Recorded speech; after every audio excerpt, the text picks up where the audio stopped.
আজকে আপনার কাছে টাকা নেই বিধায় আপনি সস্তা করছেন। আমি আপনাকে বলতেছি যেদিন আপনার কাছে কোটি টাকা থাকবে আপনি সব থেকে দামি জিনিসটা কিনতে চাইবেন। একদম একদম অ্যাবসলিউটলি।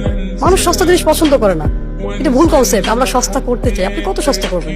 প্রাইস প্রতিযোগিতা কতদিন যাবে, কতদিন এই প্রতিযোগিতা? একটা সময় তো আপনার লাভই থাকবে, আপনি হারিয়ে যাবেন। আর সস্তা জিনিস চলেও না।